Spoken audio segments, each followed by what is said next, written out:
Bonjour à toute la casse, on se retrouve aujourd'hui sur Fun Radio pour profiter d'un document exceptionnel. Ce à quoi vous allez assister, ce n'est rien de moins que la soutenance de la toute première thèse française en sciences humaines et sociales consacrée à Bitcoin.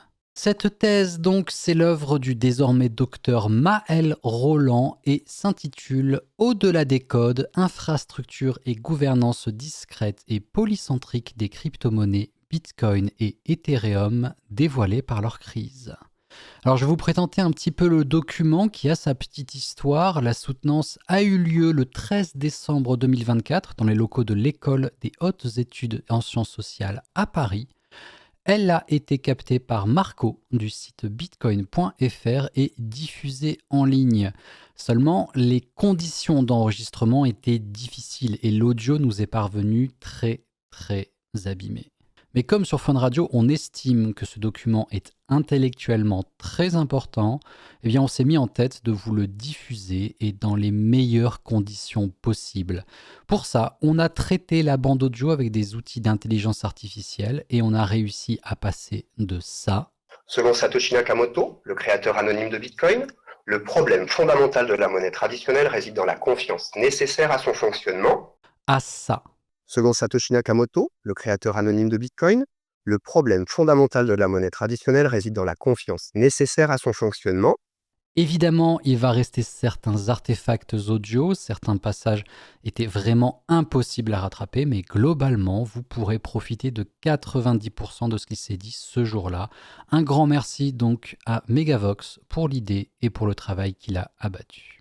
À l'écran, vous pourrez assez vite profiter de Maël Rolland qui parle et qui bouge dans sa belle moustache, ainsi que des bêtises de mon chat captées le jour J. Je suis désolé pour ça.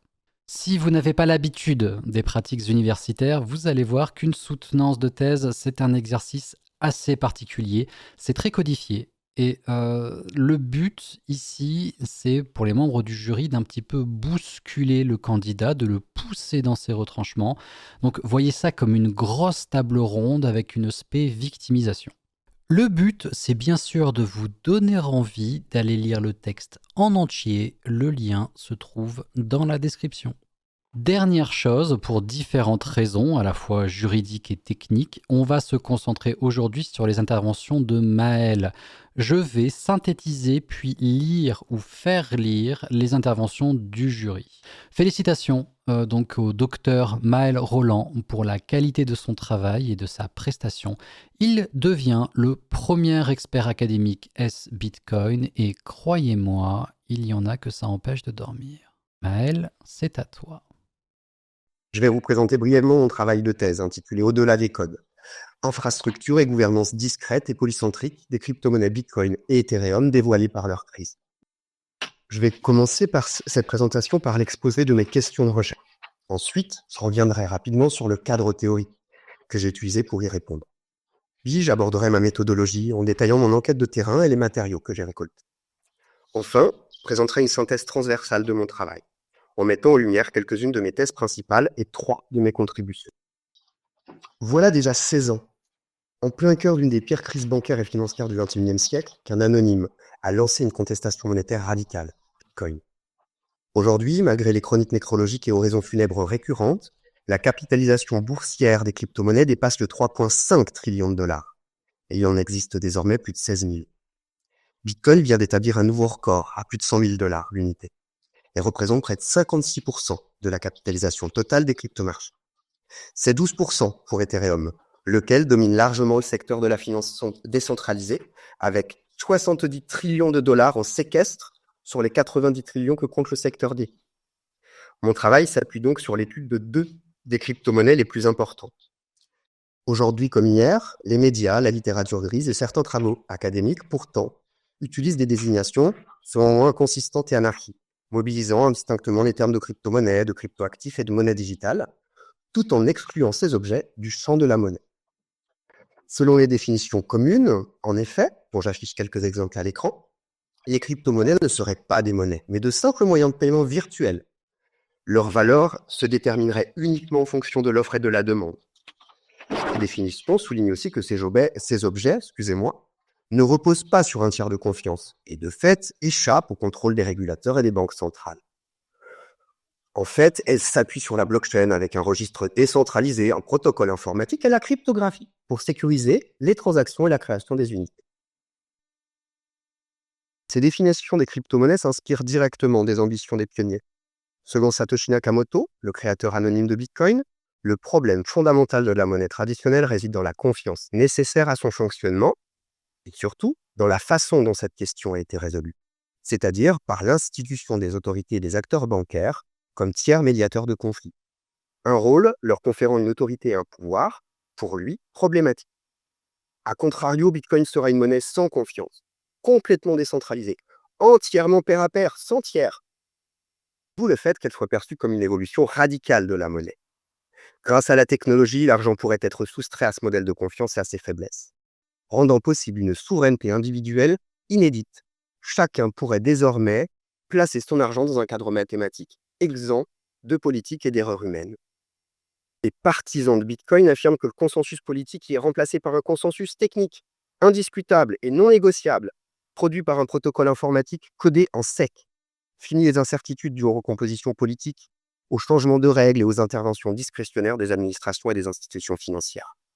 Ces prétentions monétaires, perçues soit comme un rêve, soit comme un cauchemar libertarien, m'ont autant amusé qu'intrigué quand je les ai découvertes.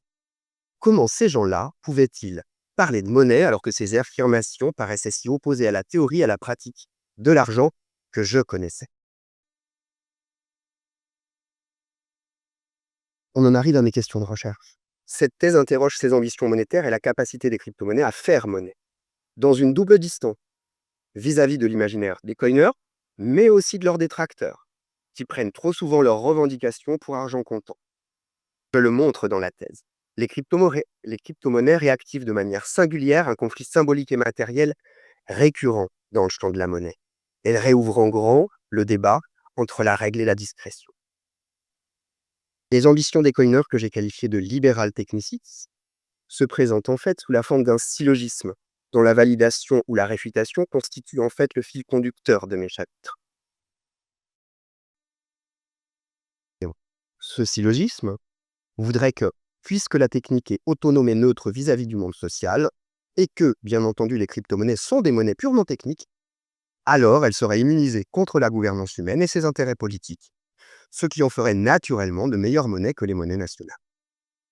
Si ma thèse explore à sa manière critique les crypto-monnaies Bitcoin et Ethereum, j'ai pris soin d'éviter les pièges du technologisme et du sociologisme présents à la fois dans les analyses indigènes, mais aussi grises ou académiques.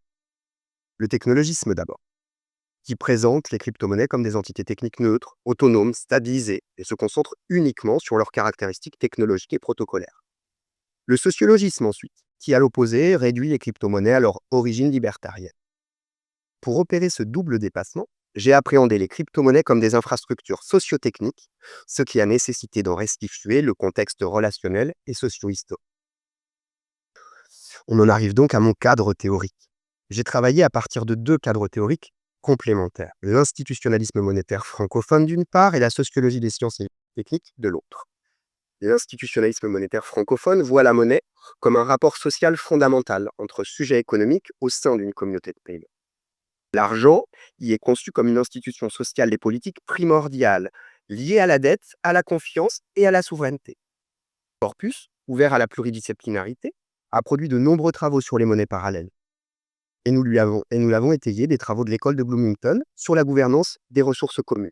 On pense à Elinor Ostrom et Charlotte Hess. La sociologie des sciences et techniques, quant à elle, s'oppose originellement aux technologies.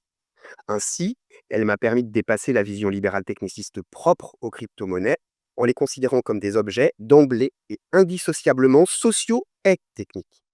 Ce corpus, intéressé à l'analyse des pratiques et des arrangements socio-techniques, a été complété par une sociologie des controverses technologiques et une sociologie des crises, de même inspiration.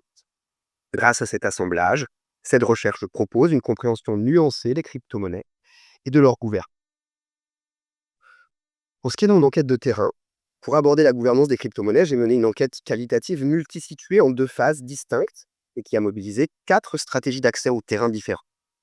La première phase, de découverte, s'est déroulée de 2015 à 2018. Durant cette période, J'ai mené des recherches documentaires approfondies, analysant près de 661 documents relevant de travaux académiques, mais aussi de la littérature grise ou indigène. En parallèle, j'ai effectué des immersions participantes en ligne, interagissant avec des communautés sur des forums, sur des réseaux sociaux, et participant à des activités off-chain, mais aussi on-chain. La seconde phase, d'approfondissement, s'est déroulée de 2018 à 2020. Elle a inclus des observations participantes hors ligne, lors de 28 événements, qui m'ont permis de rencontrer des acteurs et d'appréhender les usages, les représentations et les dynamiques communautaires à l'œuvre.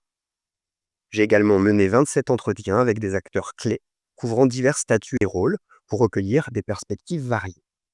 Grâce à cette méthodologie, j'ai pu collecter des données riches et diversifiées et appréhender les crypto-monnaies comme des infrastructures socio-techniques renégociées par la pratique. Venons-en à la structure des chapitres et de la démonstration. La thèse est structurée en 3 chapitres, chacun interrogeant des propositions spécifiques du syllogisme libéral techniciste précédent.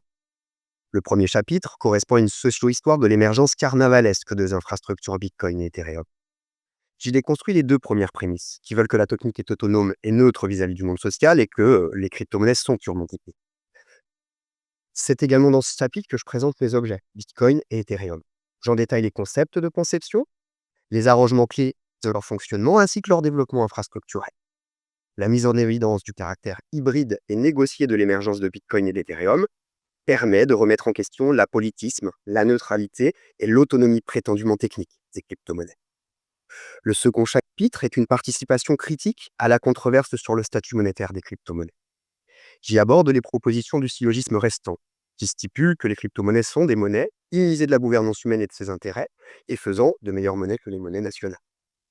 Je me positionne dans la controverse sur le statut monétaire des crypto-monnaies, en affirmant que les crypto-monnaies sont des monnaies à part entière, malgré leur différence avec les monnaies nationales en termes de sphère d'usage, de stabilité et de gouvernance. La question de savoir si elles et leurs propriétés seraient bonnes ou mauvaises, et en soi, ne peut selon nous les disqualifier comme monnaie. Et d'ailleurs, elle est en dehors de notre propos. Il s'agit de monnaies parallèles communautaires. Si les acteurs en usent, c'est qu'ils en perçoivent un avantage. Quand les usages endogènes, en tant qu'unité de compte et moyen de paiement, pour ce qui a trait aux frais de transaction, suffisent de facto à leur conférer un statut monétaire. Le chapitre 3 correspond à une sociologie des crises de Bitcoin et d'Ethereum, permettant d'en dévoiler la gouvernance. Je fais retour sur les prémices 2 et 3 à partir d'une étude de 2 crises ayant touché les 2 protocoles. J'ai documenté les pratiques des coiners lors des crises ou conflits communautaires, via l'analyse de la crise CVE 2018 de Bitcoin et de la crise du hard fork d'Ethereum après l'attaque de The Dao, ce qui m'a permis de mettre à jour une gouvernance polycentrique des crypto-monnaies. Pour la suite de l'exposé, j'ai choisi de mettre l'accent sur 3 contributions de ma thèse. D'abord, cette thèse s'inscrit dans le champ des études infrastructurelles, initiées par Starr et Wilder. L'utilisation de ce cadre d'analyse m'a permis de mettre en lumière des aspects invisibles et négligés des crypto-monnaies, qui pourtant soutiennent leurs usages et leur monétisation. Notamment, j'ai pu montrer que les crypto-monnaies en tant qu'infrastructure socio-technique ne sont ni réductibles à leur protocole ni au dessein de leurs concepteurs. Elles sont façonnées par des enjeux sociaux, politiques et économiques et supposent d'innombrables arrangements et dispositifs interconnectés permettant qu'elles puissent effectivement être utilisées. J'ai réalisé pour ça une chronologie, dont je projette l'image à maintenant, qui vise à visibiliser la multitude des éléments matériels, immatériels et relationnels impliqués. Celle-ci est organisée autour de différentes phases de développement infrastructurel de Bitcoin. La phase de preuve de concept, la phase de PHP et la phase de maturation. Les couleurs donnent à voir les différents domaines concernés, avec non seulement l'amélioration du protocole, en rouge, mais aussi par exemple le traitement des transactions en jaune ou la gestion des portefeuilles et des paiements en orange. Il s'agit donc d'un développement multifacette et imprévisible, guidé par des innovations sur des objets partiels et des intérêts diversifiés. Bitcoin apparaît alors comme un tissu sans couture, une étoffe composite au motif harlequin, produit d'une multiplicité de navettes et tisserands, endossant divers rôles et identités. Ce qui m'a fait choisir, pour en qualifier le développement, l'adjectif carnavalesque. Dans ce carnaval, chaque innovation d'acteur peut constituer inversion et déguisement non prévus à la parade initiale. Et les rôles et positions s'échangent et se transforment continuellement. Acteurs et unités de compte natives endossent de nouveaux costumes, les uns en différents pierrots de l'intermédiation, les autres en autant de reconnaissance de dettes émises et administrées par ces 10 pierrots. Ces travestissements variés, traduisant des intérêts et des désirs monétaires diversifiés. Aussi, cette approche souligne l'importance des interactions socio-techniques dans le développement et la valorisation des crypto-monnaies. Elle permet, selon nous, de démontrer par là qu'une crypto-monnaie est un objet politiquement contesté et de mieux comprendre les dynamiques de pouvoir, les conflits et les significations sociales associées. Sur le plan à la fois empirique et théorique, ce travail propose aussi de rendre compte plus largement de ce qu'est un développement infrastructurel. On arrive à ma seconde contribution, la contribution à la théorie monétaire institutionnelle. Dans le chapitre 2, je soutiens que les crypto-monnaies Bitcoin et Ethereum sont des monnaies à part entière, mais qu'elles ont un caractère inédit que la thèse entend aider à déterminer. Peu importe, selon moi, pour leur qualification en tant que monnaie, les défauts qu'on peut leur prêter en termes de stabilité et de gouvernance. De l'empirie de leurs usages en compte et en paiement, elles font monnaie. Et je propose de considérer les crypto-monnaies comme une forme de monnaie inédite, fondée sur une logique de consensus distribué. Cette logique est différente cette logique est différente à la fois de la logique fiduciaire du sceau, propre à aux monnaies nationales, et à la logique contractuelle de signature, elle propre aux monnaies privées et aux titres financiers. Cette approche permet de reclasser les trois formes monétaires qui s'appuient sur la blockchain et qui sont souvent abordées ensemble, sans distinction, en trois catégories distinctes. Les monnaies numériques, qui incluent les monnaies digitales de banque centrale basées sur une logique fiduciaire de sceau. On retrouve un centre souverain. Les monnaies numériques privées, comme Tether ou l'USDC, basées sur une logique contractuelle de signature. On a encore là un centre privé. Et enfin, les crypto-monnaies, basées sur une logique fiduciaire de consensus distribué, dont la gouvernance, elle, est polycentrée. Cette classification met en lumière les dynamiques complexes et les interactions multiples qui façonnent le statut monétaire des crypto-monnaies. Ainsi se dessine une hybridité. À la manière des monnaies nationales, la monétisation des crypto-monnaies repose sur une confiance distribuée, qui repose sur un ensemble d'institutions, de conventions, d'acteurs et de représentations, qui participent à une gouvernance duale et polycentrique, mais avec une différence notable. Le statut des institutions et des acteurs garantissant ce pouvoir. Justement, cela induit une autre différence notable. À la manière des monnaies privées n'étant pas émises par un organisme de droit public, leur capacité à assurer une pérennité et une stabilité similaires aux monnaies nationales est forcément questionnée. D'autant que l'histoire de l'écosystème des crypto-monnaies démontre que des crypto-monnaies et leurs communautés peuvent péricliter du jour au lendemain en l'absence d'acteurs engagés dans leur développement et leur maintien. Cette fragilité rapproche ainsi les crypto-monnaies des monnaies privées et titres sous logique de signature et questionne leur capacité à se reproduire dans le temps, ouvrant sur la question de la qualité de leur gouvernance. Ainsi, j'en arrive à la contribution numéro 3, qui correspond à une sociologie des crises. La mise au jour et l'analyse des formes de la gouvernance polycentrique des crypto-monnaies a été rendue possible par une sociologie des crises. Ces analyses sont aussi des contributions plus larges à une sociologie des crises qui m'apparaît être la dernière contribution principale de mon travail et que j'évoque maintenant. Mon travail a tout d'abord cherché à montrer l'intérêt d'analyser la politique de crise et son gouvernement d'un bout à l'autre, de la mise en crise à la remise en ordre. C'est ainsi que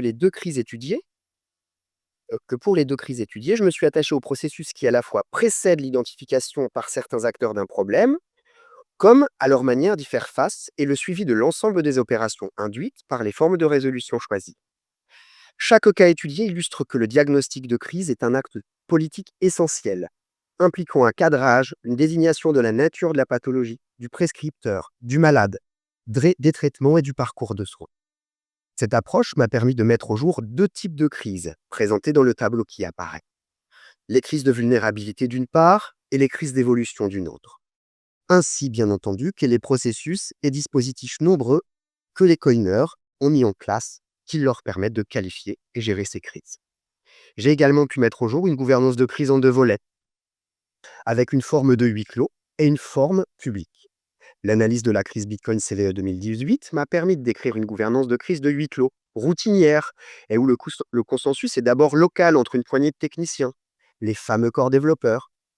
Le cas de la crise du hard fork d'Ethereum met en lumière le passage de la gouvernance de huis clos à une gouvernance publique, plus exceptionnelle et conditionnée à l'apparition de controverses et même de dissensions. Cette gouvernance publique a produit un consensus majoritaire sans coercition entre les composantes communautaires, puisque par la pratique du fork contentieux, la minorité d'éthéristes refusant la mise à jour au nom du code ISLO a souverainement fait sécession, créant pour l'occasion une nouvelle monnaie, Ethereum classique. En définitive, cette approche a permis de mettre au jour une gouvernance polycentrique qui est susceptible d'impliquer, selon les cas, un grand nombre de parties prenantes à l'infrastructure monétaire, les corps dev, certes, mais aussi les mineurs, les bourses d'échange et même les simples possesseurs d'unités de compte, et qui s'appuie sur des dispositifs variés de débat et de délibération. Par ailleurs, il existe différents modes de gouvernement des crises et des passages de l'un à l'autre, selon l'évolution de la crise elle-même. Ces pratiques permettent aux coiners et aux crypto-monnaies de s'adapter à un environnement changeant. Finalement, elles démontrent aussi que, pour les crypto-monnaies, le consensus social prime toujours sur les règles protocolaires, comme le démontrent toutes les crises. Ceci constitue une ultime démonstration que la prémisse du syllogisme 1 ne tient pas. Non seulement les crypto-monnaies ne sont pas purement techniques, mais elles ne tiennent avant tout qu'à un consensus social, comme les monnaies traditionnelles. Reste qu'elles en renouvellent la gouvernance politique. Je vous remercie de votre attention et je serai ravi de discuter des prolongements et des zones d'ombre laissées par mon travail. S'en est suivi une prise de parole émouvante d'Eve Chiapello, qui, en tant que directrice de thèse, résume le contexte dans lequel elle a été produite et témoigne du dévouement de Maëlle ainsi que de ses qualités humaines. Elle estime que le travail de Maëlle contribue à la fois à la compréhension du phénomène crypto-monétaire, mais aussi au domaine de recherche dont il se revendique, celui des STS pour Science and Technology Studies. Puis c'est au premier membre du jury de prendre la parole, en tant que rapportrice, Francesca Musiani du CNRS. Elle note que la thèse de Maëlle Roland permet de dépasser une certaine naturalisation des objets crypto-monétaires, en démontrant qu'ils sont façonnés par un ensemble de médiations techniques, sociales et économiques, en particulier au moment des conflits. Ces conflits ont été des moments de discussion, de stabilisation et de résolution de problèmes critiques. Francesca Musiani relève ensuite la contribution empirique de Maëlle, en particulier sa cartographie des crises et mise à jour du code. Ainsi qu'une seconde contribution plus théorique et conceptuelle, s'agissant de la catégorisation et de la conceptualisation des mécanismes de reconfiguration du pouvoir au sein de ces réseaux. Ces recherches démontrent que le développement des crypto-monnaies ne peut être résumé à une opposition simpliste entre un monde d'intermédiaires économiques sur lesquels ne peut plus reposer notre confiance, et en face, un monde d'intermédiaires techniques décentralisés qui, lui, ne peut pas se tromper. La rapportrice pose ensuite quelques questions, malheureusement perdues par la rediffusion, et Maëlle reprend la parole. Alors, je vais commencer par votre remarque sur crise et controverse, et je vous remercie en fait d'avoir cette chose dans le rapport. Ça sert peut-être à ça, les rapports et l'après-thèse, à voir aussi ce qu'on n'a peut-être pas vu d'une certaine manière, qui j'avais bien vu, bien entendu, que ça ne se superposait pas, qu'il y avait quand même des points d'accroche, mais qu'il n'était pas, la coïncidence n'était pas parfaite. Votre question m'a permis d'y réfléchir un petit peu.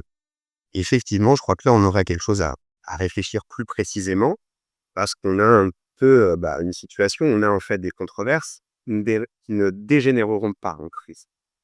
Ça va soulever la question de savoir pourquoi certaines ne le font pas et d'autres le font. On a à l'inverse des crises qui ne sont pas du tout controversées. Et pour le coup, ma crise Bitcoin CVE 2018 est un exemple très pur de ça. Aucun débat dans la communauté Bitcoin. Seul débat qui est amené, c'est par d'autres communautés qui ont des comptes à régler avec les Bitcoiners. Donc d'une certaine manière, ça c'est intéressant. Et au fond, la dernière crise que j'analyse, le hardcore d'Ethereum, va correspondre justement à ce cas hybride où on a en fait une crise, mais qui ouvre une controverse. Et donc là, on se pose la question de quels sont les éléments qui font se connecter ces deux concepts. Et donc, pour moi, il y a un travail d'acteur. Clair.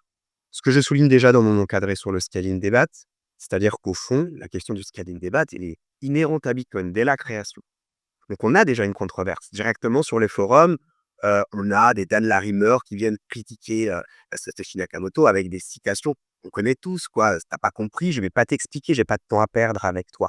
Et d'autres personnes qui disent, on voit pas trop comment votre système pourrait concurrencer PayPal ou autre. Mais pour le coup, c'est pas une crise encore. Et en fait, la crise va naître en 2015. Et là, pareil, c'est beaucoup de choses sur le scaling que je n'ai pas mis dans le travail, mais j'ai plein d'acteurs qui, à travers leurs paroles, me montrent comment on a cette mise en crise. Comment, en fait, crée le problème public. Ça va venir par, bien entendu, des entreprises, celles qui sont frontalement face aux usagers, qui voient leur temps de confirmation et leurs frais de transaction augmenter. Cette augmentation des frais de transaction et des temps de confirmation est d'ailleurs provoquée par certains acteurs. Là, j'ai vraiment des gens qui me disent, on a analysé les données on-chain, on peut prouver qu'on a des tempêtes de spam qui sont volontaires pour embêter des utilisateurs, pour qu'encore une fois, on ait un problème qui laisse. Donc voilà, moi vraiment, c'est une question merci. Ça me fait me dire que j'aurais peut-être pu être plus clair ou mieux articuler la chose dans mon chapitre 3. Mais en tout cas, oui, clairement, comme vous le dites, ces 2 concepts ne se superposent pas et en fait, ça ouvre 3 boîtes avec une boîte particulièrement intéressante, c'est celle où la controverse devient crise et à quelles conditions, suivant quel travail d'acteur. Moi, il y a encore des travaux là à faire. D'une certaine manière, on réabordera avec d'autres critiques. J'ai un tropisme, cette thèse a un tropisme, celle d'être partie des ambitions technicistes des coiners et donc de leur code ISILO. Et donc, je me suis beaucoup intéressé au code, au protocole. Et c'est à travers lui que je redécouvre, en tout cas, que j'ai envie de leur montrer que ce protocole n'a de sens que dans une infrastructure plus globale. Mais de fait, j'ai effectivement peut-être moins disposé de matériaux pour questionner justement les autres dimensions infrastructure. Là, serait important, le rôle des échanges, en fait. Et là, c'est des vrais boîtes noires, hein, les échanges. On n'y a pas accès facilement. Les frais qu'ils nous font payer en sortie ou en entrée de plateforme, quand ils nous changent le temps de confirmation d'un virement ou d'un retrait, ils nous disent ce qu'ils veulent. Donc encore une fois, des travaux à mener. Je vais passer à l'autre question, sur gouvernance, peut-être pas gouvernance pure et gouvernance. Alors, pareil, cette question, merci de me la poser. En fait, elle me permet de préciser un cheminement intellectuel que vous avez vous-même appréhendé à travers ma mise en contexte de mon terrain, que Ève aussi vous a décrite. Quelques passages d'un économiste à une sociologie qui va beaucoup plus vers les paroles d'acteurs. Et donc, dans mes premiers travaux et le travail de 2015, je repars de Philippi Lovelu, qui repartent de gouvernance par et gouvernance d'op, qui repartent de vous, en fait. Et bien entendu, d'ailleurs, c'est même pas du Bitcoin unitaire dont on parle, c'est du stablecoin, parce qu'ici, on va être plutôt sur des logiques de conservation de stabilité de la valeur. Donc voilà, ces choses-là, Syntex, avec le leader, est très intéressant pour ça. D'autres personnes m'en ont parlé. Il y a un rapport en fait aux politiques. Personnes que j'ai rencontrées m'ont tout dit, hein. On n'arrive pas en Ouzbékistan ou dans des pays comme ça pour facilement. Il faut avoir des contacts avec les personnes au pouvoir, qui ne sont pas forcément des gens très tendres, qui peuvent peut-être être virés du pays assez rapidement aussi. Et donc, là, on a aussi du turnover. Mais avec une logique aussi, c'est que le flux de calcul, en 3 clics, peut être redirigé vers une nouvelle sphère, des nouvelles couches. Et donc, en fait, on a quand même ici donc on a un capital physique qui est réel, faut pas oublier, mais le travail qu'il fait peut être très vite redirigé. Jérôme Blanc de Sciences Po Lyon, deuxième jury et rapporteur, prend la parole. Il trouve le travail de Maël passionnant, complexe et virtuose, notant que cette thèse est d'une profondeur inégalée sur ce sujet. Sur la forme, il note une certaine difficulté de lecture en raison de termes techniques utilisés, ainsi que certains défis de traduction. Il regrette l'usage du nous plutôt que du je, et que les illustrations ne soient pas si adaptées que cela au format A4. Il demande ensuite certains éclaircissements sur l'usage que fait Maël des termes inflation et carnavalesque. Sur la question des crises, il questionne l'usage de ce terme même en ce que les crises monétaires, telles qu'elles sont étudiées dans la littérature académique, ne sont pas du tout de même nature que celles rencontrées par Bitcoin et Ethereum. Sur la question monétaire, il relève un défi de vocabulaire en ce que les 16 000 crypto-monnaies recensées ne servent manifestement pas toutes de monnaie, mais reconnaît à Bitcoin et Ethereum des usages proprement monétaires.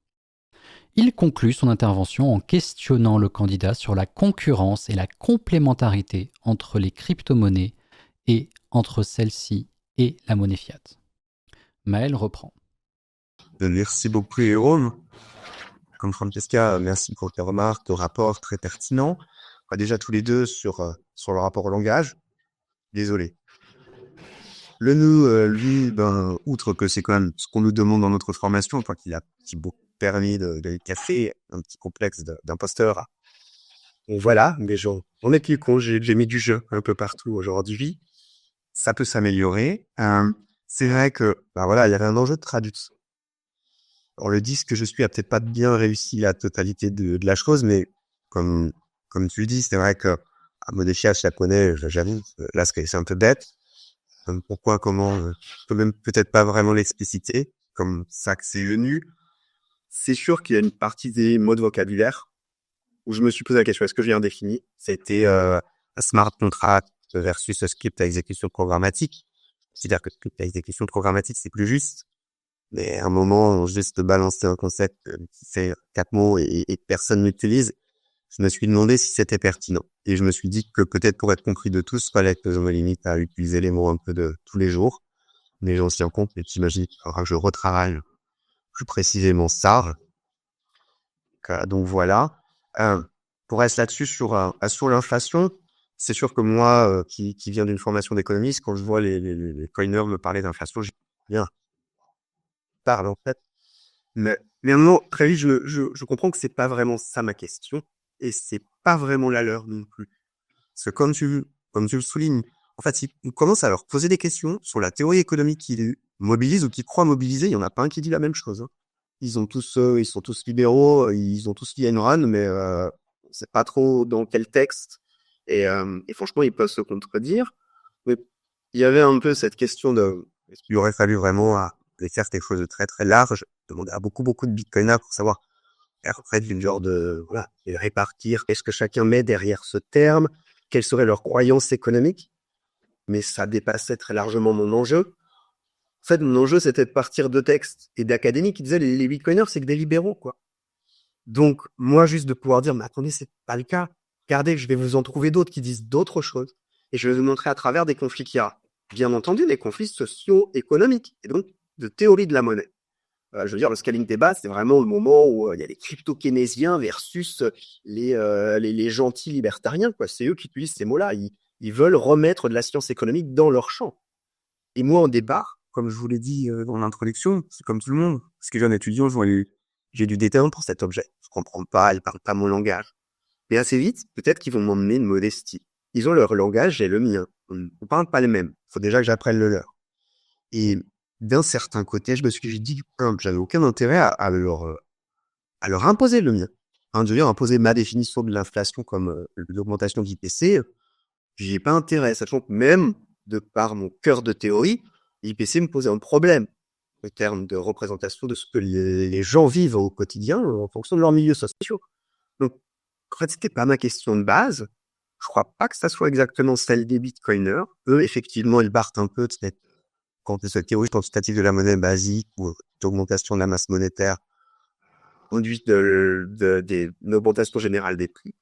Mais en fait, dès qu'on creuse, c'est plus complexe. C'est la citation que vous donnez de Nakamoto, qui lui a entrevu avec la loi de Moore, en fait, avec la population, les 21 millions, ça devrait être à peu près stable. En fait, la vaste majorité, mine de rien, anticipe que le prix augmente. La volatilité, elle n'est pas condamnée par les bitcoiners, elle est appréciée, ils la recherchent. Et là, je me redirige vers tous les travaux de Conning, qui est toujours un petit peu, justement, ambivalent sur cette question de monnaie, et qui dit, mais oui, il faut une dimension de monétisation, mais ça a une dimension surtout c'est un ticket de loterie, le bitcoin, c'est leur lambeau en devenir. Maintenant, c'est le lambeau en devenir qu'on peut s'échanger, elle est fongible. Et elle a des marchés ouverts le 24 heures sur 24, 7 jours sur 7. Et là, ça devient intéressant parce qu'en fait, c'est cette lambeau en devenir, ce ticket de loterie, a un usage de monnaie qu'on peut utiliser d'ailleurs parce que je peux l'user en compte et en paiement pour les services du protocole. Pourquoi on en veut du Bitcoin?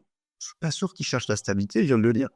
Et je crois qu'il faut quand même un moment redécentrer la chose. Je crois que les Bitcoiners ont une défiance envers l'État. Je peux pas les blâmer complètement là-dessus parce que je viens d'un autre corps politique, mais je crois que j'ai la même défiance envers l'État. Puis je crois qu'en fait, l'actualité nous donne raison que l'État, on me l'a appris, c'est une génération au lycée, on nous a quand même beaucoup appris que l'État pouvait très facilement devenir l'horreur. Il fallait quand même penser à des institutions de secours. En France, on a le sécu social, la Banque centrale indépendante, c'est les Allemands qui l'ont trouvé pour se protéger d'un retournement fasciste de l'État. Donc ça, je crois que j'ai profondément en tant que chercheur, mais en tant que citoyen.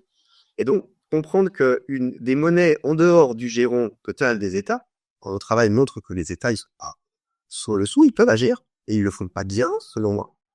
Mais par contre, c'est effectivement un peu plus compliqué pour eux, parce qu'ils vont pas avoir la main directement dans l'infrastructure. Ils n'ont pas un bulletin sur lequel ils peuvent dire mon compte est saisi.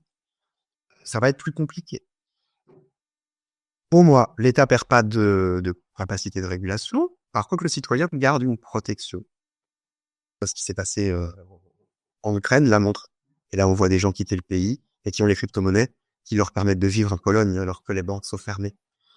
Il y a tous ces enjeux-là où, quand je vois les économistes qui me disent mais cette question de volatilité, mais je comprends pas pourquoi ils la recherchent en réserve. Je crois qu'il y a une vraie question de la possession aujourd'hui qui se pose. Cette possession, les droits de propriété, je suis le premier à vous dire que je suis pas dans du droit naturel, je suis dans du droit positif. C'est l'État, c'est le collectif qui l'institue. Et comme j'allais le dire, la forme étatique peut devenir problématique. Tu sais, on a des protocoles, pour moi, c'est des institutions sociales. Et donc, le collectif s'est assuré une institution de dernier ressort. Et en ayant du Bitcoin en réserve, je m'octroie encore que ce dernier droit de pouvoir interagir avec. Alors, interagir monétairement, mais comme j'ai essayé de le souligner, il y a beaucoup d'usages non monétaires qu'on peut introduire sur un Bitcoin. Ma thèse, comme je vous l'ai offert, vous le prouve, je peux noter, je peux inscrire des certifications, je peux parpiller plein de choses. Donc voilà, je pense que c'est en fait un petit peu ça que les Bitcoiners cherchent à posséder. Et là, encore une fois, il faudrait aller les questionner.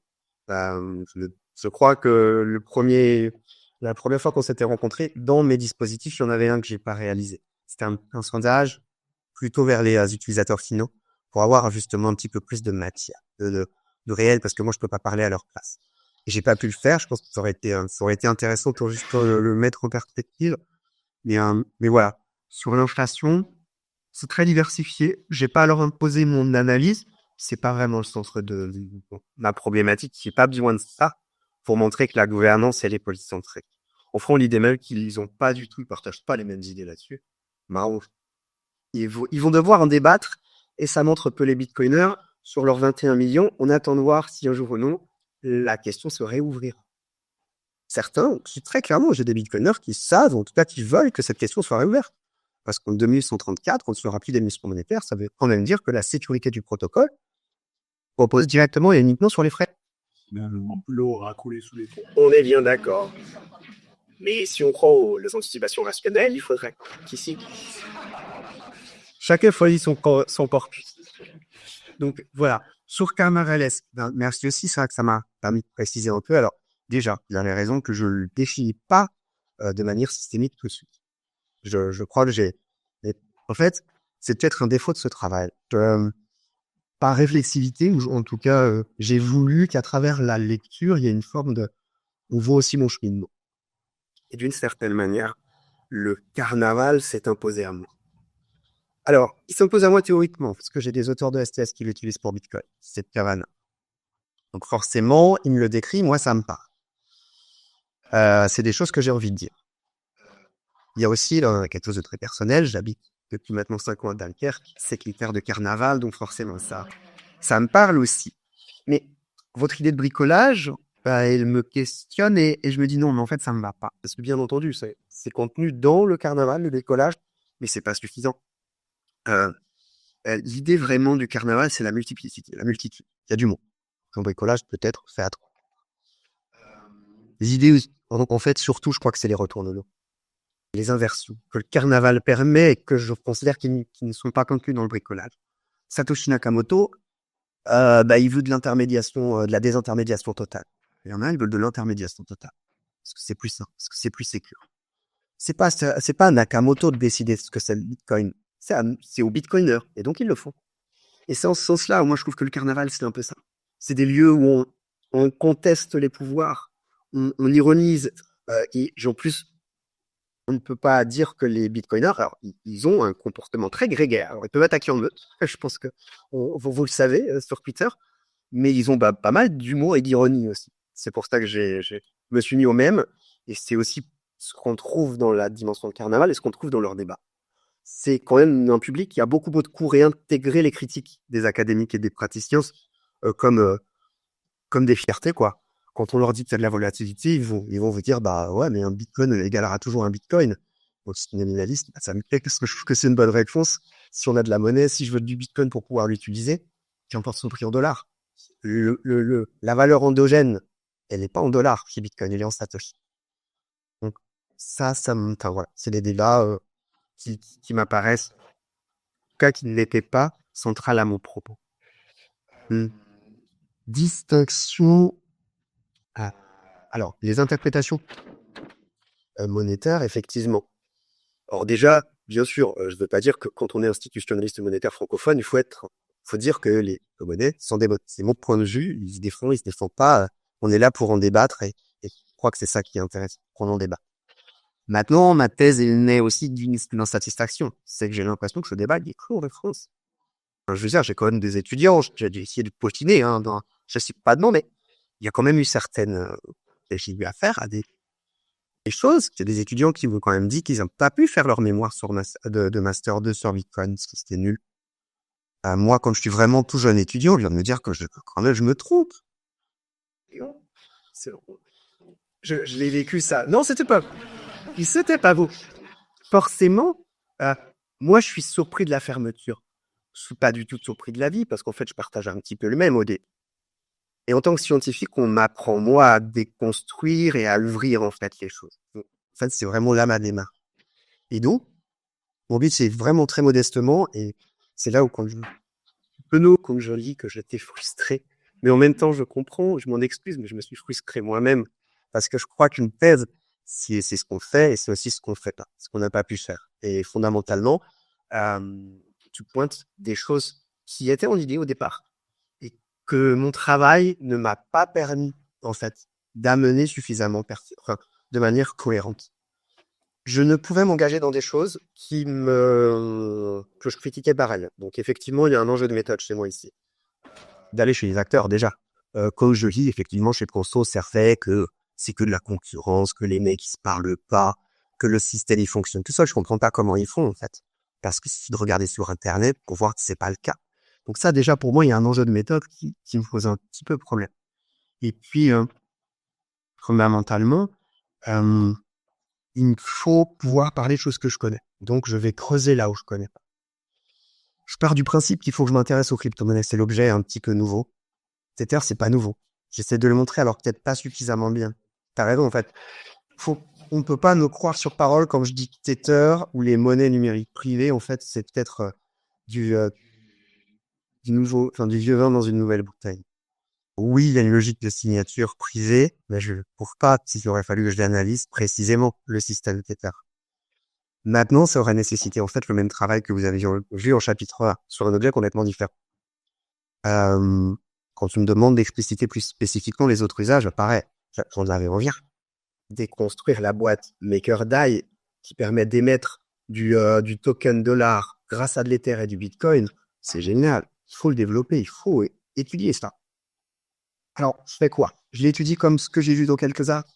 Ça fait 15 pas, un article de 15 pages, ça va être une sous-section. Mais en vrai, je vois vraiment, il y a pas trop, il y a vraiment pas de matériaux, quoi. Et je peux pas faire ça. Ça nécessiterait beaucoup de travail que j'ai pas réalisé, qu'il faudrait réaliser par ailleurs. Donc voilà, c'est pour moi des travaux qu'il y a encore à mener. C'est-à-dire que oui, j'essaie de préciser ce que je vois dans ces trois catégories, mais en fait, fondamentalement raison. Je pense que ces catégories-là nécessitent d'être beaucoup mieux maintenant renseignées formellement, avec éventuellement, comme tu me le proposes, des comparaisons bonnes ou mauvaises, mais par rapport à quels critères, c'est là aussi que je botte un peu en touche. C'est pas à moi de les mettre, les critères. On touche d'ailleurs à la question, tu as des crises? Bah oui, je viens de terrer, donc moi-même aussi, au départ, je suis sur les crises. Mais je suis allé de l'économicisme à la sociologie peut-être. Et donc, d'un coup, je fais de la sociologie des crises plutôt que de l'institutionnalisme de crise. La crise, je le dis tout de suite, c'est un concept endogène, c'est un concept indigène. Moi, il faut que mes acteurs me disent, ouais, il y a un problème, il faut qu'on le résolve. Dans le cadre non de Gox, pour plein d'acteurs, c'est pas un problème. T'as joué, t'as perdu. Quand tu me dis, s'il n'y a pas de perte, il n'y a pas de crise, le Bitcoiner, il te dira, CVE 2008, c'est une crise. On a quand même un code qui ouvre un problème pour eux. Ça, ils veulent le résoudre. Ils veulent surtout pas qu'il y a que la crise de l'attente devienne manifeste. Donc, c'est bien une crise pour eux. Et s'active. En fait, tous les procédures que je montre C'est juste l'activation de ces processus qui la définissent le moment de crise. C'est pas à moi de le définir. Alors là, où j'essaie quand même de pointer un petit peu, alors qui est réduit à la réaction, effectivement, c'est quand je fais cet historique de toutes les crises de Bitcoin et j'essaye, par le langage indigène, de montrer les problèmes qui seraient poser en termes de confiance éthique, hiérarchique et méthodique. Parce qu'effectivement, une crise d'infraction n'est pas de même ordre qu'une crise DOS. Mais d'une certaine manière, et on touche à une autre remarque que vous faites, ça va être des crises qui vont s'observer peut-être par ailleurs. Et comme je l'ai dit à Madame Lusiani, ça va être plutôt de l'ordre de l'infrastructure. Faudrait être peut-être du côté des plateformes d'échange. Et là, moi, j'y ai pas accès. Et donc, on en revient à des problèmes d'accès au terrain et ainsi de suite. Mais comme toi, c'est pour moi des questions vraiment très, très importantes, très intéressantes. Bah, la complémentarité, effectivement. Il y avait tout un travail que j'essaie de montrer. Pour moi, c'est complémentaire. Je pense que le chapitre 1 est là pour le montrer. Les crypto-monnaies n'ont pas de sens sans les fiat-monnaies. Donc là-dessus, être un bitcoiner, on ne peut pas rejeter les fiat-monnaies. On a besoin des plateformes, des passerelles. Sont quoi? C'est pas une Lambo, en fait. Ils cherchent tous la Lambo, mais la Lambo, ils l'auront parce qu'il y a la fiat-monnaie derrière et il y a une sphère de conversion. Donc, faut l'analyser. C'est là où, en plus, on réintègre du pouvoir, de la méditation et ainsi de suite. Donc, la complémentarité est infrastructurelle. Maintenant, on en revient à des questions qu'il faudrait leur poser sur les usages réels. Pourquoi un de nos doctorants va recevoir sa prime, son aide au terrain via Bitcoin et il me dit c'est plus facile. Alors pour moi, il me faut pas qu'un ma vie, il m'en faut plus. Donc voilà, j'avais quelques paroles, j'en avais pas suffisamment. Et c'est vrai que d'un coup, voilà, c'était insatisfaisant, mais il fallait que je me sentais pas en fait de faire peut-être et d'autres des grandes phrases, des grandes analyses, alors même que j'ai l'impression que mes matériaux ne me permettent pas d'aller aussi loin. Jésabel Coupé-Soubeyran, troisième membre du jury et examinatrice, prend la parole. Elle commence par souligner le titanesque travail d'investigation qu'a abattu Maël pour ensuite dégager les deux objectifs de cette thèse. Premièrement, interroger le statut monétaire des cryptos et deuxièmement, révéler leur structure de gouvernance. Elle note l'indispensable pluridisciplinarité de la thèse relevant à la fois de l'anthropologie, de la sociologie économique et de la sociologie des sciences et des techniques. Pour Jésabel Coupé-Soubeyran, le travail de Maël renvoie dos à dos les promoteurs et les contempteurs de Bitcoin dans leur tropisme commun, à savoir un rapport souvent fétichiste et techniciste à la monnaie. Elle note d'ailleurs l'incohérence des critiques de Bitcoin en ce qu'ils sont capables de dire que c'est à la fois un objet spéculatif dépourvu de fondement, ainsi qu'un dangereux objet sur le plan sociétal. Sur le sujet des critiques, toujours, elle note que celles formulées contre Bitcoin, en particulier concernant sa consommation énergétique, le blanchiment d'argent, la spéculation et la perte de contrôle sur la masse monétaire, peuvent et doivent être en premier lieu adressées à la monnaie fiduciaire. Pour elle, les conclusions de la thèse sont claires. Le Bitcoin fait monnaie. Bitcoin est un objet monétaire avec une dimension sociale et politique. Ce n'est pas une monnaie purement technique, comme le voudraient certains bitcoiners, ni un objet dépourvu de qualité monétaire, comme le voudraient les anti-bitcoin. Il est clair aussi que la singularité des crypto-monnaies réside dans leur gouvernance polycentrique. Bitcoin est un projet monétaire, donc un projet de société, et ainsi nécessairement un projet politique. Et l'aspect technique ne change rien à cela, dans la mesure où la technique fait partie du projet sociétal. S'ensuit une série de remarques et de questions.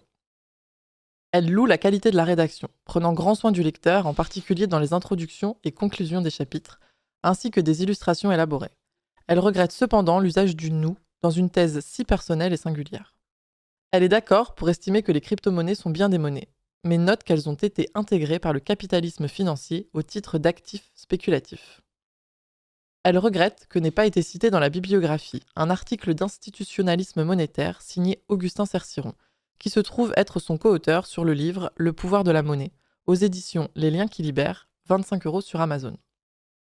Jésabel Coupé-Soubeyran questionne ensuite Maël sur le rapport qu'il établit entre monnaie et dette, estimant pour sa part que Bitcoin est une monnaie sans dette.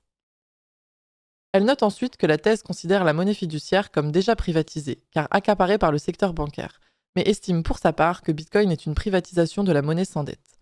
Elle estime ensuite que ce pouvoir d'accaparement peut tomber dans les mains d'acteurs privés centralisés, citant Facebook ou Elon Musk. Concernant l'exploration des crises, elle questionne le candidat sur ce que peuvent nous dire à propos de l'instabilité financière les crises de Bitcoin.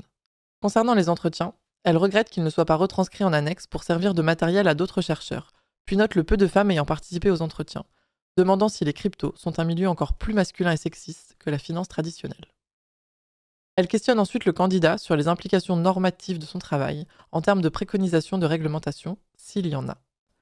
Jésabel Coupé-Soubeyran conclut son intervention en estimant que le phénomène crypto-monétaire est plutôt l'expression d'une défiance et une étape traduisant peut-être une volonté de changement de projet monétaire et donc sociétal. Elle questionne enfin Maëlle sur la correspondance entre projet de monnaie et projet de société. Absence de femmes, je précise en petite précaution d'écriture. Je m'étais posé la question et en fait non. J'ai préféré ne pas féminiser l'écriture parce qu'en fait il n'y a quasiment pas de femmes. Alors, avec une subtilité, hein, c'est que... Féminisées. Non, alors elles sont très peu. De toute façon, j'ai essayé. Oui. Et heureusement qu'elle était là pour le milieu du lait. Exactement. Non mais clairement, ouais, c'est intéressant dans le parcours, c'est qu'elle s'est barrée. Et en plus, elle avait une voix assez discordante des autres. Donc voilà, oui, je pense que ça, j'avais envie de le souligner à travers ces précautions d'écriture. C'est un chant effectivement très masculin, mais c'est plus compliqué que ça. Parce que j'ai tendance à expliquer aussi aux autres, enfin aux gens qui nous connaissent, que attention, j'ai jamais autant rencontré de transsexuels, de LGBTQ dans ce milieu. L'anonymat, le pseudonymat, ils apprécient ça.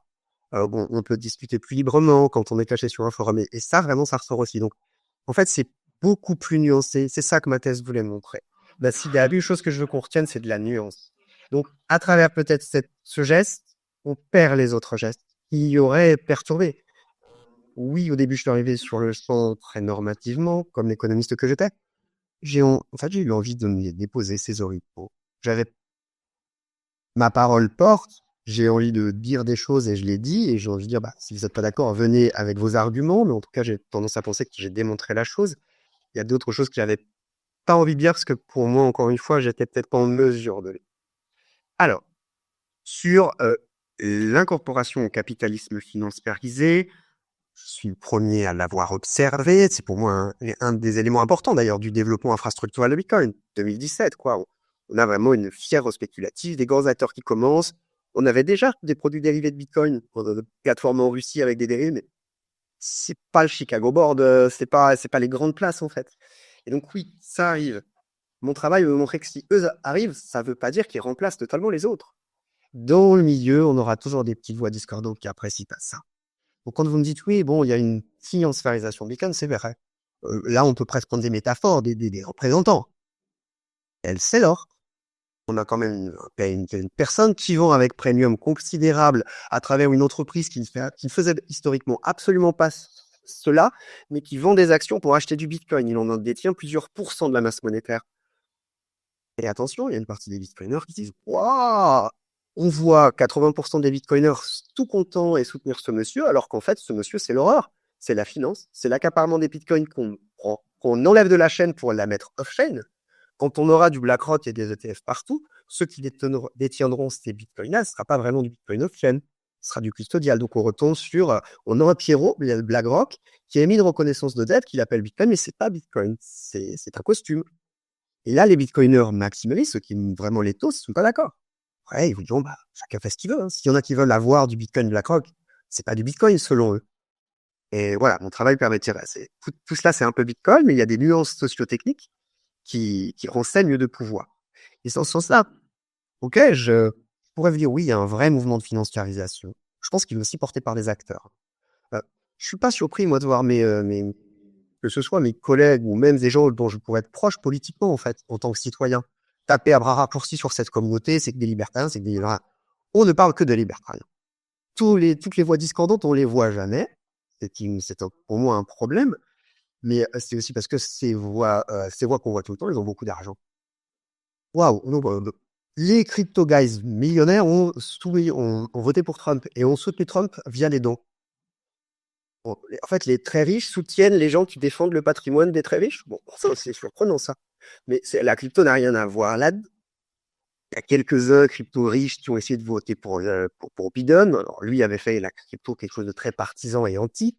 Pareil, moi, en tant que tel, je sais pas pourquoi on a rendu cette question si partisane. Si on me demande, c'est pas plus communiste ou anarcho-communiste que Bitcoin. Ces gens, ils nous parlent d'un individualisme chéri au corps, mais Bitcoin, c'est un protocole commun, c'est collectif. Quand je représentais tout ça, la monnaie, d'habitude, c'est des points centraux qui permettent des liaisons, après de la théorie des réseaux, quoi. Bitcoin, c'est le premier qui dit, mais les points, je m'en fous. C'est les traits entre tous les points qui font le système. C'est le collectif institué par lui-même. Donc là, vraiment, pour moi, c'est du miel. Qui veulent pas le voir, tant pis. Ce qui est intéressant, c'est quand on rentre dans des systèmes plus complexes comme Ethereum. Ils aiment pas l'impôt, la taxe STF. Bah, dès qu'il lance un nouveau système, c'est là où on est sur des usages que j'aimerais aussi observer et décrire. Ouais, mais attendez, on a des développeurs qui bossent. Il faut mettre à jour les smart contracts. Il faut faire des audits. C'est qui paye? Il faut qu'on mette un frais de transaction, en fait, à la plateforme. Ouais, ça s'appelle, en fait, la contribution des individus à un service public. Je leur dis pas comme ça sur les réseaux, parce que sinon j'essaye de manier un petit peu à la chèvre et le chou, mais ouais, ils sont pas contre l'impôt. Il faut juste pas qu'on l'appelle impôt, il faut qu'on l'appelle frais, quoi. C'est plus compliqué. Mais on n'a pas de privatisation de la monnaie totale. Aussi, la privatisation de la monnaie totale, c'est qu'on n'est plus sur une crypto-monnaie, si vous avez compris mes définitions.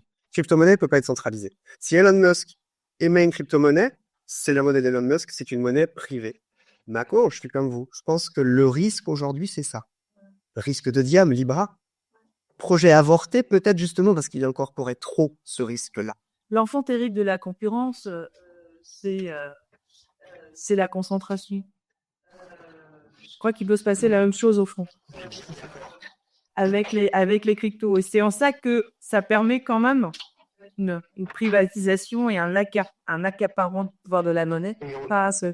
Complètement. Et la parole. Et donc, en fait, genre, ça, pour moi, ça touche à la dangerosité, à la régulation et à vos questions que vous me posez sur moi. Qu'est-ce que j'en pense? Mon travail, il visait à faire dialoguer les académiques et les bitcoiners. J'aurais toujours dit arrêtez avec vos délires. Car moi, il n'y a pas de gouvernance, ça me pose un vrai problème. Puis, pour moi, vous n'êtes même pas les maximalistes que vous prétendez être, puisque si vous voulez protéger Bitcoin contre le reste du monde, faut que vous ayez ma vision. Faut que vous puissiez voir quand il y a un type ou des groupes qui essayent de s'accaparer le système. Et pour ça, faut voir la gouvernance où elle est. Donc, ça, c'est intéressant. La seule femme le dit. Elle me le dit. Elle me dit, il y a un enjeu ici d'accaparement. Les contre-pouvoirs, ils sont pas naturels sur Bitcoin. L'antifragilité qu'on postule, moi, je la postule pas. Elle se construit. Donc, mon travail, c'est de leur dire attention. Je montre, pour moi, qu'il y ait que des corps dev et une implémentation, c'est un problème. J'aimerais qu'il y ait plus d'implémentations comme sur Ethereum. C'est en train d'advenir avec le passage à des NFT sur Bitcoin. Et on remet des métadonnées. Donc, il y a peut-être de nouveaux enjeux qui apparaissent. Mais voilà, ça, c'est présent. Et sur la régulation, là, c'est pas que je dis pas que c'est dangereux. C'est déjà, on a fait ces choses comme dangereuses alors qu'elles ne l'étaient pas. C'est-à-dire quand je vois Macron me dire que c'est l'horreur alors qu'en fait, on a une finance complètement dérégulée, à qui on file du fric sans aucune contrepartie. Je comprends pas de quoi on me parle. Alors même que je vois qu'aucune sandbox a été mise en place pour ces gens-là. Que toutes les entreprises du secteur, que ce soit en France ou aux États-Unis, essayent d'avoir des précisions réglementaires qu'on ne leur donne absolument pas. Là, le cas de Gary Gensler aux États-Unis est stupéfiant, selon moi. Je veux dire, ça me met face à quand même des gens qui nous disent qu'il faut respecter la loi, on leur demande quelle loi, ils disent c'est à vous de savoir. Je trouve ça assez fou, en fait. Donc ouais, on a empêché ces secteurs d'activité.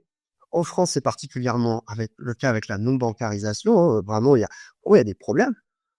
Est-ce qu'ils ont régulé? Bah, bien sûr. Mais réguler comment et quoi? Réguler les personnes, les développeurs. Là, pour moi, c'est des enjeux. Non, je suis pas pour qu'on mette en tôle des mecs parce qu'ils ont fait un code immutable. Par contre, ce que je dis dans la thèse, c'est que moi, le gendarme que je rencontre, qui est spécialiste de la question, dit, moi, j'adore ces systèmes. Que les mecs, ils achètent de la drogue ou qu'ils blanchissent du fric avec, je les retrouverai plus facilement qu'avec les boîtes noires de la finance traditionnelle. Donc, pourquoi, en fait? Et c'est là où Franck Scabriziani a sûrement vu aussi. Il y a des choses même chose que j'aurais voulu dire que j'ai pas pu. Ce terme infrastructure, on est là.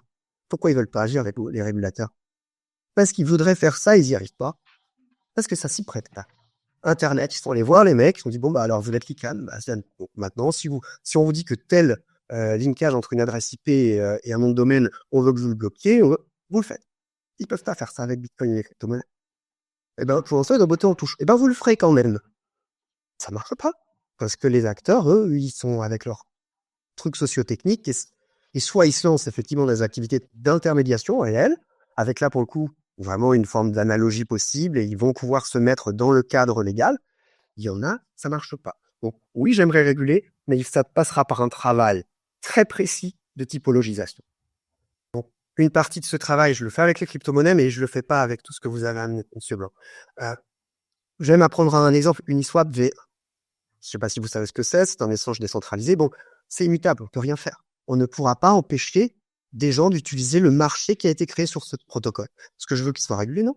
Enfin, je veux dire, là, on peut rien faire légalement pour empêcher les gens de le réguler. On peut empêcher des acteurs économiques qui ont une activité économique déclarée d'avoir un service qui fournit l'accès à cette entité-là. Ça, c'est déjà le cas, c'est le front-end. Et la plupart le bloquent. Ça n'empêchera pas quelqu'un d'une juridiction ou autre d'ouvrir un front-end pour tout le monde. Il faudra accepter aussi de ne pas avoir le pouvoir sur la vie de tout le monde. Et je trouve qu'en fait, c'est bien. Je crois que l'État devrait aussi accepter qu'il n'a pas tous les pouvoirs tout le temps, mais qu'il a quand même plus de pouvoir que les autres. Le mec, j'ai toujours considéré que le monde de la régulation, on le régulait à 1 euro. Je rappellerai que les mêmes qui me disent ça, je suis pas sûr qu'ils apprécieraient que je régule à 1 euro près le cash, parce qu'ils se diraient, wow, il y a un problème de vie privée.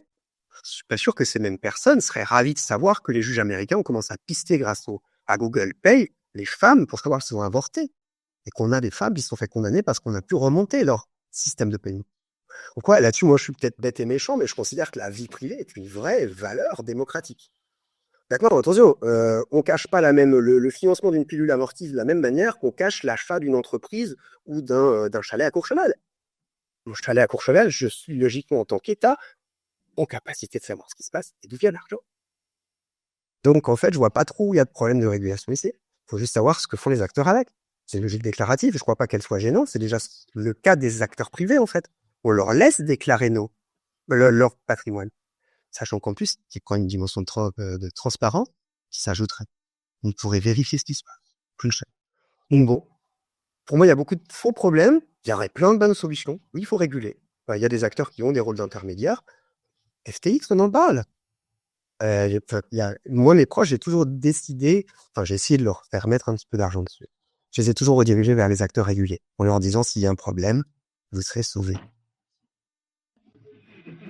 Quand il y a FTX et tout ce qui arrive en même temps, alors bon, moi je suis suffisamment informé pour sortir de tout. Il n'y en a pas un qui a perdu leur argent dans ces intermédiaires-là. Et franchement, j'ai pris une claque.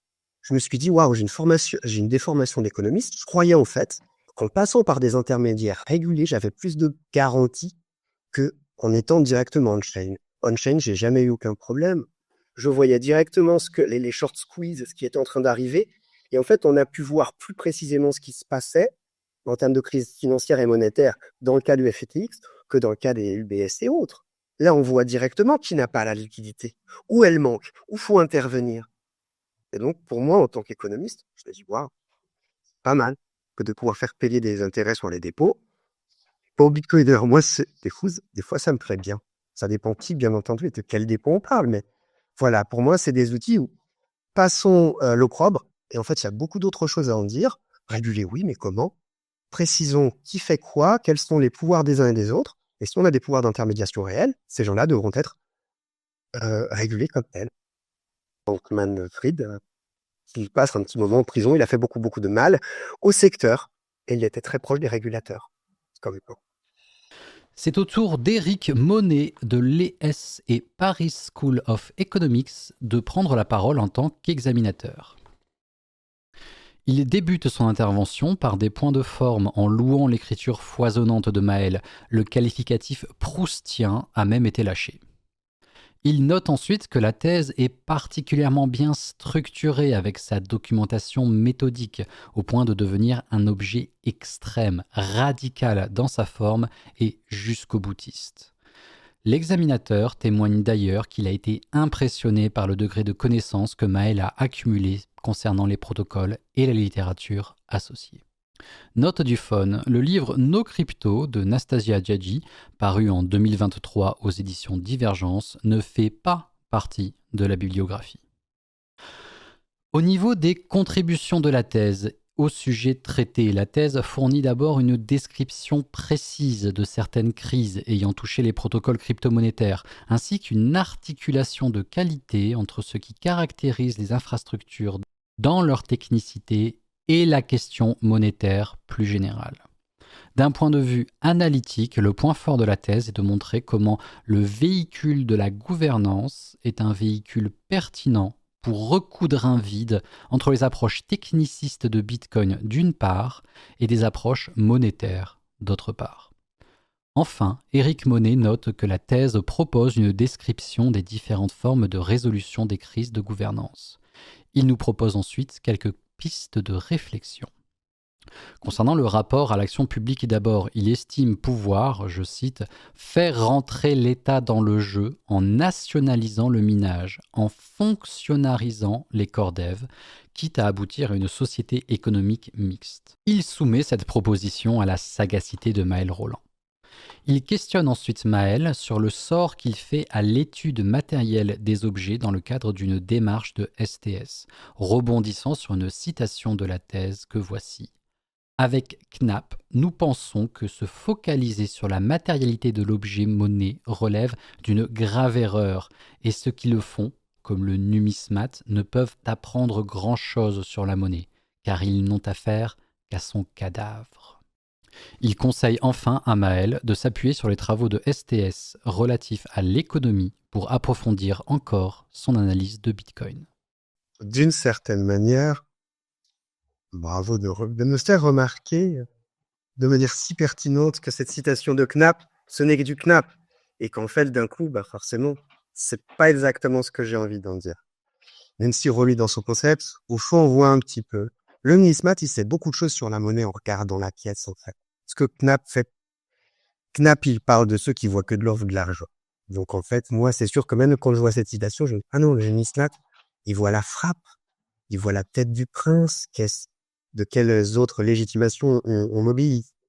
Donc, fondamentalement, j'essaie de l'incorporer et je pense que la phrase, effectivement, pourrait être améliorée. Plus fort de là.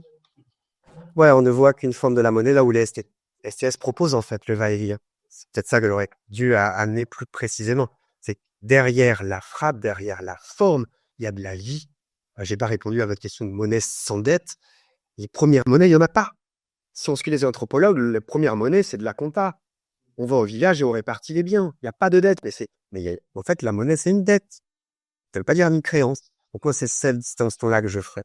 Donc oui, le Bitcoin, c'est de la dette. Le protocole émet des unités et il les acceptera comme une créance au porteur en échange d'un service qu'il fournit. Mais ce n'est pas une créance au sens 19e où on crée du crédit.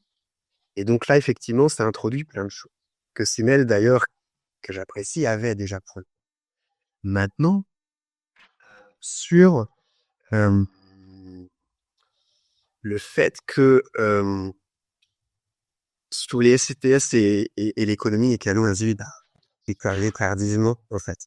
Et c'est vrai que c'est des monuments. Donc j'ai eu un peu peur aussi d'affronter tous ces monuments d'un coup, sachant que j'affrontais déjà pas mal de monuments d'un autre côté, même si, bien entendu, il était très clair que je savais que j'avais d'autres choses à tirer sûrement de tout cela. Parce qu'effectivement, comme tu le dis très bien, j'ai une déformation, je voulais parler de monnaie. Ça revient à il y a 14 ans, en fait. J'ai un truc important chez moi. Pourquoi je veux dire que c'est de la monnaie? Parce que pour moi, la monnaie, c'est le cœur du social. On doit en débattre. Quand j'ai commencé une thèse sur la crise financière, on est quand même face à une crise financière gigantesque. On a des mecs qui ont fait n'importe quoi. Et la réponse qu'on a collectivement, c'est de leur refiler du fric, mais en laissant les mêmes. C'est la première fois où vous avez appris que logiquement, quand il y avait des crises, oui, il fallait intervenir. C'est le prêteur en dernier ressort, mais logiquement, on tape quand même sur les mecs en face qui ont fait des bêtises. On essaie que ça se reproduise pas. Si on a une bulle qui est montée, qui s'effondrait, il faut qu'on essaie de pas reproduire la même bulle. Depuis 15 ans, et comme Madame Espéran l'a montré, on a balancé de l'argent sur les marchés sans aucune régulation. Et en plus, on s'est plaint que les objets de collection, Bitcoin, pompent. C'était prévu. Et d'une certaine manière, je trouve les Bitcoiners beaucoup plus malins que les autres. Si on considère que Bitcoin, parce qu'il n'est pas directement dans la main d'un État, sera quand même un genre de truc filet de sécurité sociale, ça peut être assez intéressant de partir de l'argent qu'on émet en trop pour se mettre un petit peu de l'argent et de la réserve en Bitcoin de côté. Alors, j'avais envie de dire ça et j'avais envie de dire, mais en fait, la monnaie, c'est social. On est dans des sociétés dites démocratiques où la monnaie sociale, elle a été complètement donnée à des mecs qu'on dit nos représentants, mais moi, j'ai pas voté pour la Banque Centrale Européenne. Je n'ai aucun moyen de lui faire infléchir une quelconque politique que ce soit. Alors même qu'en tant que bitcoiner ou en tant qu'éthériste, en fait, j'ai plus la parole d'une certaine manière sur les réseaux sociaux. J'avais plus les moyens de dire ce que je veux de la monnaie que ce que je peux en dire de l'euro. Alors quand je dis ça à la Banque Centrale avec Monsieur Terret et Madame Lakomsky-Lager face à des banquiers centraux, ils disent n'importe quoi. Et j'ai cette phrase magique, mais les gilets jaunes comme le Bitcoin sont un épiphénomène. Parce que je viens de leur dire que, il y a de la gouvernance et que cette gouvernance permet à tous de définir la monnaie. Et que peut-être c'est ce qui manque en fait aujourd'hui dans notre société. On a défini la monnaie contre les citoyens. On a une technocratie qui dit que c'est ça une bonne monnaie. En fait, l'eutropisme, il est là. C'est vraiment peut-être ça que j'avais envie de dire au départ et qui explique pourquoi je pars peut-être des STS sur la monnaie et pas sur le marché. Et pourtant, le cheminement pourrait être très intéressant. Ça touche aussi votre question de nationalisation du minage. Pas aller trop loin, ou en tout cas, on va essayer d'utiliser des mots qui ne choquent pas trop en face. Mais d'ailleurs, quand Trump dit qu'il veut que tous les bitcoins soient minés aux États-Unis, comme quoi, on peut peut-être en parler, il va pas dire qu'il peut nationaliser, on pourra pas. Chacun fait ce qu'il veut et dans d'autres juridictions, on pourra miner. Mais attention, là, il y a une réflexion en fait. Je veux que les bitcoins soient minés chez moi. Parce qu'en fait, si ma banque centrale avec des bitcoins en réserve, d'un coup, il y a un pouvoir. Non, déconne. C'est vrai. Quand on détient une chose, on a un pouvoir dessus. Comment ça se fait que tous les États qui nous appellent, qui crient, qui poussent des cris d'orfraie depuis 15 ans, qui disent qu'il faut réguler, que c'est de l'horreur, dès qu'ils chopent des millions, voire des milliards de crypto-monnaies à un dealer ou autre, les revendent au marché directement. Pourquoi ils les gardent pas en réserve? Ne serait-ce par pouvoir. Ne serait-ce parce qu'ils pourraient se le dire qu'avec, je sais pas, les BRICS qui essayent de créer une nouvelle monnaie internationale, peut-être qu'avec une situation géopolitique très tendue, pourrait avoir besoin, comme les banques centrales ont toujours aimé, avoir des monnaies de réserve. On en a 2-3 massivement, mais on en a d'autres aussi, au cas où on a envie d'opérer voilà, avoir des relations avec d'autres banques centrales et d'autres pays. Bon, ok, les bitcoiners n'ont pas de pays, et puis Bitcoin n'a pas de banque centrale, mais on pourrait avoir vu Bitcoin en compte. Et voilà. C'est peut-être pas pertinent pour les Français, ça l'est peut-être plus pour d'autres. D'ailleurs, certains l'ont fait. Imaginez bien que j'ai pas une grande affection pour une sueur en Salvador, hein. Mais le voir jubiler à la télé comme on jubilait avant lui, les groupuscules d'extrême droite, parce qu'étant débancarisés très rapidement, ils ont accepté les dons en Bitcoin et se sont retrouvés assis sur des fortunes, à manière de Wikileaks. On les blâme, ou on blâme peut-être d'autres groupes sociaux qu'on aurait aimé voir peut-être faire la même chose, parce qu'on considère que les actions qu'ils auraient pu mener avec cette manne financière étaient peut-être plus intéressantes pour les citoyens. Donc, non, moi je pense que ouais, il y a une action publique à mener au niveau des crypto-monnaies. Déjà parce que de toute façon, pour moi, le secteur énergétique est un secteur national. On peut le marchandiser, ce que vous voulez. Les infrastructures, elles sont là. Hein. Le nucléaire, on va pas le donner. On va pas donner les clés comme ça à un acteur privé. Donc, à partir du moment où on a dit ça et qu'on a compris ce que beaucoup d'études aujourd'hui montrent, hein, c'est que les crypto-monnaies, en tout cas le Bitcoin en proof of work, contrairement à la gabegie énergétique qu'on nous vend, de par en fait l'équilibre économique du secteur, il n'est pas là en concurrence réellement avec les secteurs vraiment importants, mais il est plutôt là pour éponger des surplus énergétiques. On a compris ça. On a compris aussi les enjeux d'un certain nombre de sources énergétiques renouvelables, avec des demandes de pic qui peuvent être exceptionnellement élevées, mais une absence de capacité de consommation de cette énergie. On comprend qu'en fait, l'éolienne qui produit trop, au lieu de dépenser une partie de cette énergie dans une résistance métallique au pied de l'éolienne, qu'elle soit transformée en unité de Bitcoin pour qu'on puisse la revendre, ça pas mal. Ça pas mal quand c'est fait en Afrique, parce que là, on voit très bien comment c'est un vecteur d'émancipation et d'autonomie, mais dans l'infrastructure énergétique ici. Donc, il y a plein de choses que les États pourraient faire, mais ça, peut-être, ça nécessiterait qu'on sorte de la posture, parce que pour moi, ce n'est que de la posture. Je n'ai jamais compris à quoi servait, que ce soit de l'État ou de chercheurs, d'aller dire il faut réguler Bitcoin. Dire quoi? Je comprends pas. L'absence de régulation est une forme de régulation. Quelle régulation on parle? Est-ce que j'ai envie que les FTX soient régulés? Je vous l'ai dit, oui. Et je pense que là, pour le coup, les régulations, elles pourront être assez proches des régulations des banques. C'est les banques. Ils ont des dépôts. C'est les nôtres, ils font ce qu'ils veulent avec. On a vu Hypothèque et puis ils se prêtent entre eux. Donc, moi, il faut contrôler tout ça. Les problèmes se posent sur d'autres machines, et c'est là où votre question sur l'agentivité m'intéresse.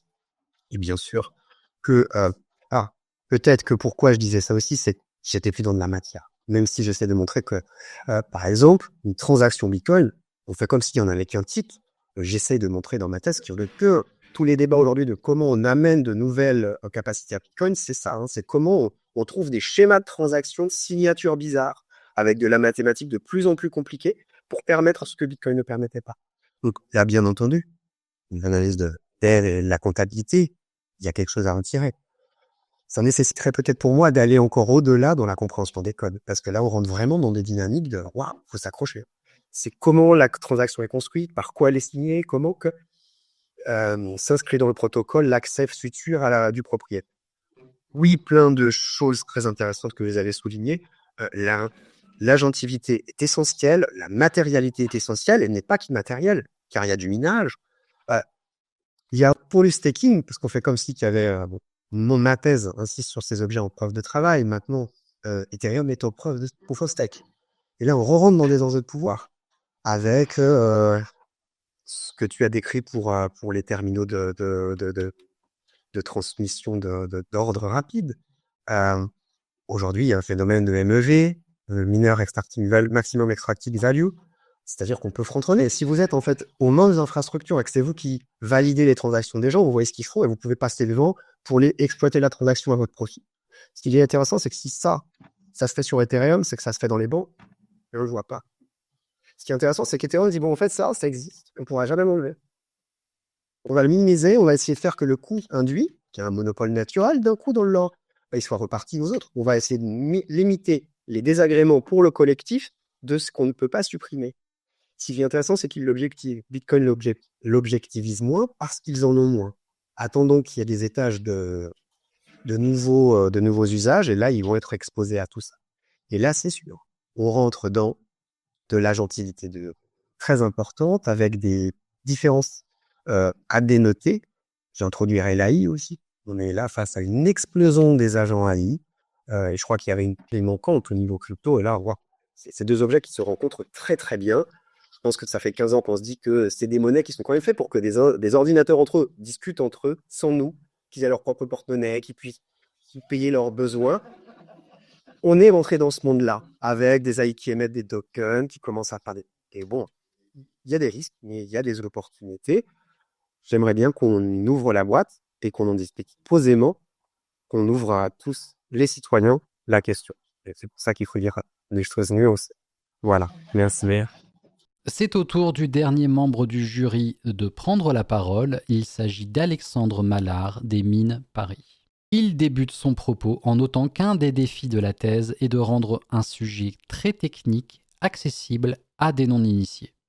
Ce que Maël réussit de manière remarquable. Il remarque dans la même veine que les technologies étudiées, tout en se proposant de désintermédiariser les échanges, condamnent la plupart des gens à passer par des intermédiaires pour les utiliser, renforçant le pouvoir de ces derniers. Il questionne ensuite Maël sur son usage du terme contrefactuel.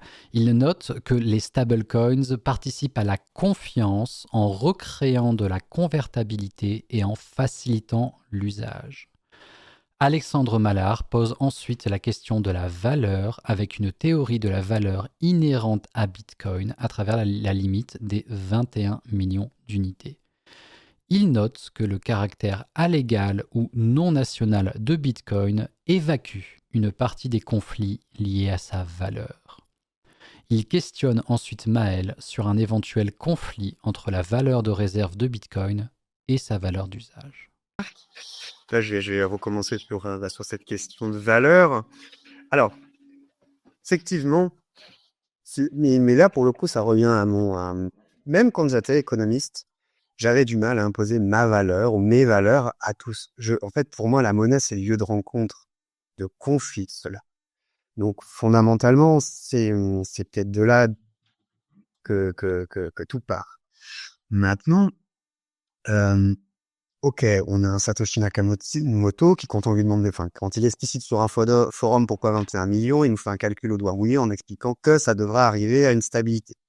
Et il y a plein d'autres phases, il y a encore une fois, comme je l'ai dit, d'autres raisonnements qui montrent en fait d'autres démonstrations ou de relations de causalité monétaire qui perturbent un peu tout ça. Et c'est là où, encore une fois, j'en reviens. En fait, ils sont pas tous d'accord sur cette valeur et sur ce que ça devrait. Il y en a plein, ils s'amusent à faire des modélisations. Du coup, je me suis dit, mais moi, j'en ai même pas parlé dans la thèse. Alors même que c'est un investissement de forme important, ça participe de ces... Il y en a qui nous ont fait, alors c'est que des moyennes de roulantes et tout, donc ça... Mais voilà, il y a des modèles qui nous disent que par vague, ça va monter, puis alors dès qu'on sort du modèle, ils vont nous retrouver un truc pour expliquer pourquoi on est sorti. Et en même temps, c'est des modèles qui sont tirés plutôt de la finance traditionnelle, avec, quand même, on n'a pas de valeur fondamentale, en fait. Donc, je crois que je le dis dans la thèse, oui, on va spéculer, c'est des objets de spéculation, parce qu'en fait, c'est de la polarisation mimétique, mais fois deux. Il n'y a pas de... C'est comme les monnaies nationales, d'une certaine manière. Alors, on va me dire, mais les monnaies nationales, il y a quand même du réel. Ouais, c'est vrai, il y a de l'action publique, mais c'est très haut. L'action publique, elle peut disparaître du jour au lendemain. Il suffit qu'il y ait un mauvais j'allais dire, il suffit qu'il y ait une mauvaise élection, mais il pourrait même avoir une bonne élection, qu'on n'en tienne pas compte, et que les choses tournent mal. Donc, en fait, c'est en ce sens-là, voilà. Politiquement, je peux pas savoir pour eux ce qu'ils veulent mettre dans la monnaie, de la valeur dans la monnaie. Ils ont des modèles différents. Alors certains veulent vraiment que ça soit de la réserve. Ils sont pas là pour acheter du café avec. D'autres diront qu'ils voudraient cela. Certains vont même dire, oh mais attendez, il doit y avoir une troisième voie, on peut faire les deux. Hein, c'est L et L2 et ainsi de suite. Donc ouais, c'est des questions où je pense que votre exemple, l'explication que vous donnez, faut bien distinguer les monnaies nationales des autres monnaies. Elles sont pas les mêmes statuts. Alors c'est peut-être ce que j'arrive pas à dire suffisamment clairement dans ma thèse, mais oui, c'est ce que j'ai fait. Je comprends pas pourquoi on les compare tout le temps aux monnaies nationales, comme si elles devaient avoir les mêmes traits. Hein. C'est l'exemple que je prends des cigarettes en prison. Est-ce que c'est une bonne ou une mauvaise monnaie, les cigarettes en prison? Je pense que pour un prisonnier, ils se posent même pas comme ça, ils n'ont pas le choix. La bonne monnaie, ils n'y ont pas vraiment accès ou en quantité limitée, il leur faut d'autres moyens de paiement. On rentre vraiment dans des choses où là, pour moi, l'acteur doit m'expliquer ce qui se cache dans son usage. Je vais pas difficilement pouvoir le penser à sa place. Et sur les stablecoins, justement, c'est ça qui devient intéressant, c'est qu'on réintègre. Moi, la logique de signature, c'est du droit public. C'est du droit. Il y a une banque qui tombe, je vais pouvoir aller questionner certaines personnes pour savoir où sont les dépôts. Et ça tombe bien, j'ai même la Banque centrale qui les a assurés, pour être sûr que j'aille pas retirer mes sous en cas de doute.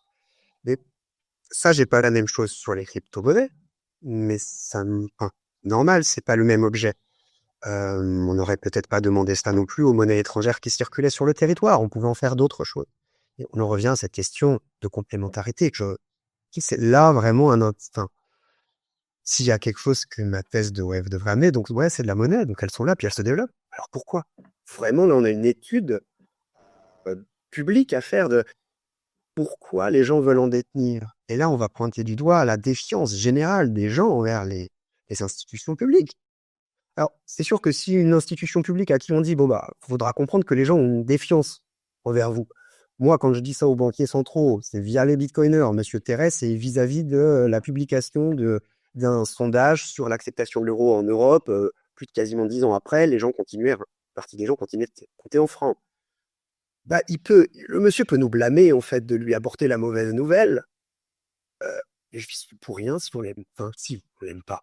Si on n'aime pas la fonction et le rôle qu'il a pris, peut-être qu'il devrait l'écouter, parce que ça faciliterait peut-être son rôle.